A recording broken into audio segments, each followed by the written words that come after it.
The Nancy Drew Files, Case Number 1, Secrets Can Kill by Carolyn Keene. Chapter 3.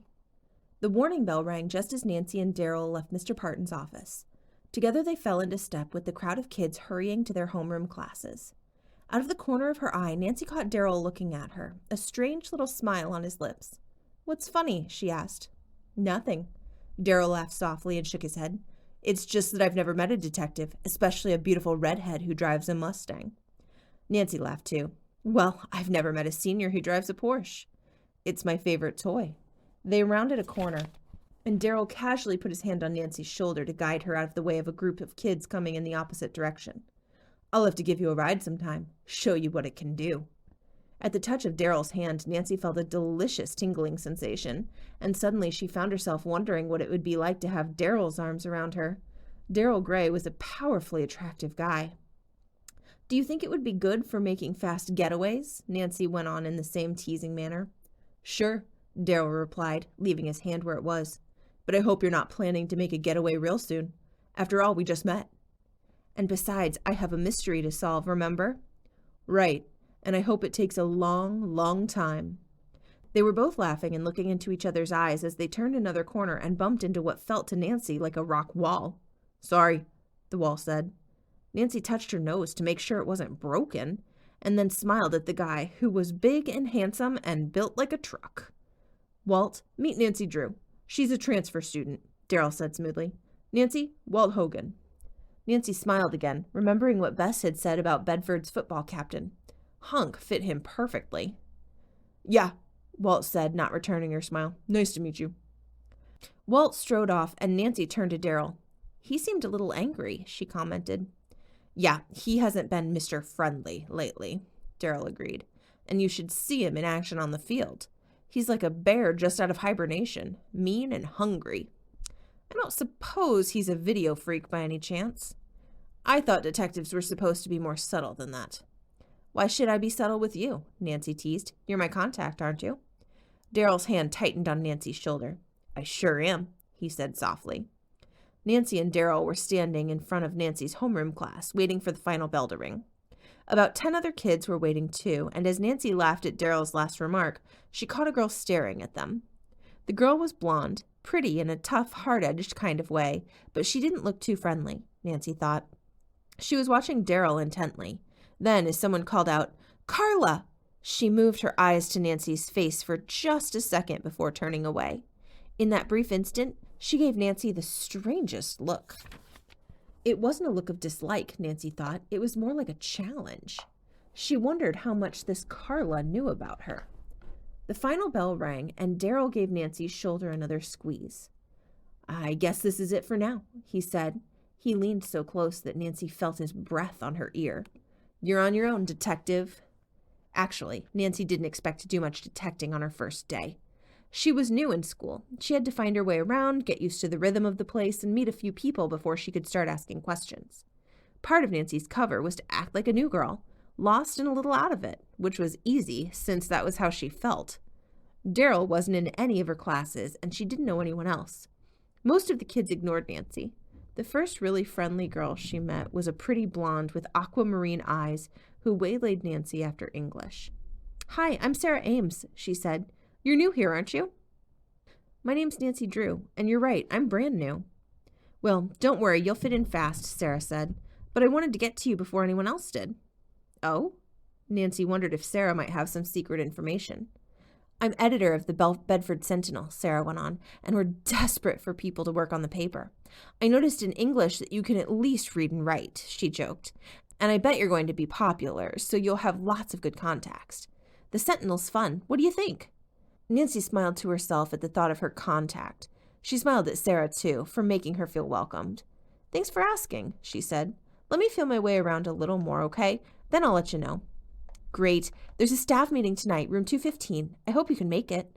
With a friendly wave, Sarah dashed down the hall. Nancy's next class was American history. She'd almost forgotten just how boring a bad teacher could be. But the droning voice, the intimidating looks, all of it reminded her why she'd been happy to leave high school behind. She'd certainly been happy to leave history behind. The 45-minute period dragged on and on. Halfway through, Nancy let her mind wander. Anything was better than the teacher's monotone. Purposely putting Bedford High's mystery out of her mind, Nancy thought about Sarah Ames' offer to join the newspaper staff. She was tempted to accept it. Maybe she could have a double cover, a new girl and student reporter investigating the vandal of Bedford High. It might work, she thought, but once she solved the case, she'd be leaving the school, and that would leave Sarah -1 reporter. It didn't seem fair.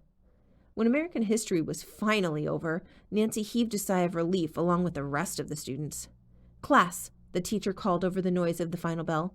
"Read the next 2 chapters in your textbook for homework." "Great," Nancy groaned to herself. "Boring homework, too." The Bedford High mystery was turning out to have hidden liabilities.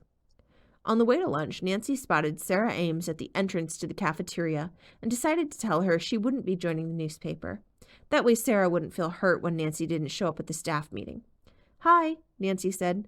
"Listen, thanks for asking me to join the paper, but I think I'd better make sure my grades are in good enough shape before I do anything else, you know?"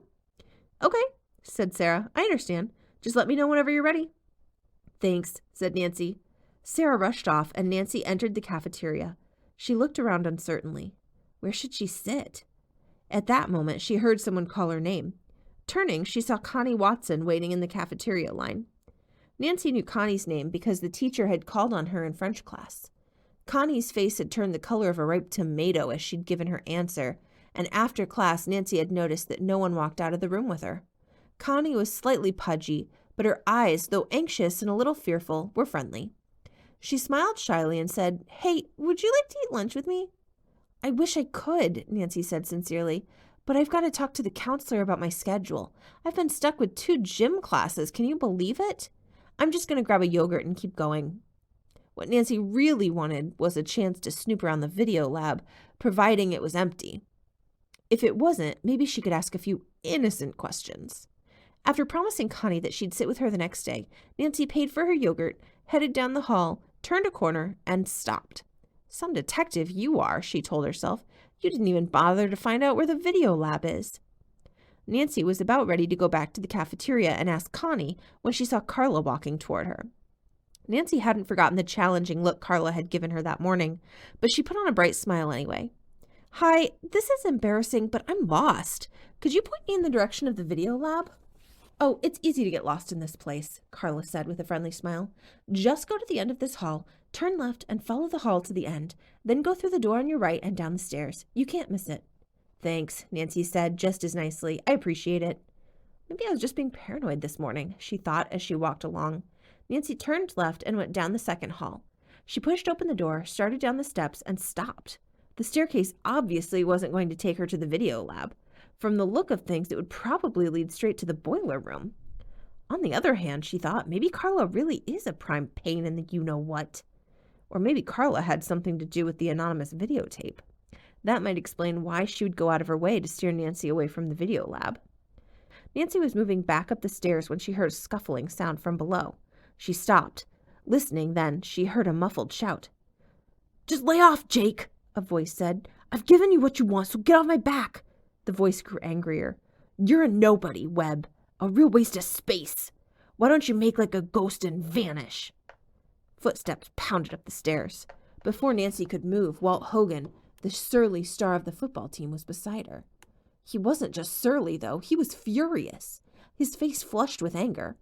Walt shouldered Nancy roughly aside. Then his fury exploded, and he rammed his clenched fist into the door before shoving it open and storming through. While Nancy tried to decide whether to run after Walt, she heard a soft laugh. Looking down, she saw another boy, one she hadn't met before, staring up at her. "Well, if it isn't Bedford High's newest scholar, Nancy Drew," the boy sneered. "I'm Jake Webb." Jake smiled as he began climbing the stairs toward Nancy, but the look in his eyes was cold. "Do you always go around poking your nose into other people's business?" he asked. "Not too nice, Nancy Drew. Maybe I ought to explain a few rules to you. Otherwise, you won't get very far at Bedford High." Nancy recognized the voice. It was the same one she'd heard in the main hall that morning, coolly ordering some desperate kid to mispractice or else. Jake's face went with his voice, Nancy thought, lean and bony with a tight-lipped smile under sharp ice-blue eyes. Nancy felt an overwhelming urge to tell the creep to buzz off, but Jake wasn't acting like the average high school egomaniac, and she was curious to see what he was up to. Jake climbed the stairs until his eyes were level with Nancy's. Still smiling, he ran one finger lazily up her arm, across her neck, and to her lips. "Rule 1, Jake said softly. "Keep your mouth shut about what you just heard. If you don't, you'll never learn Rule 2.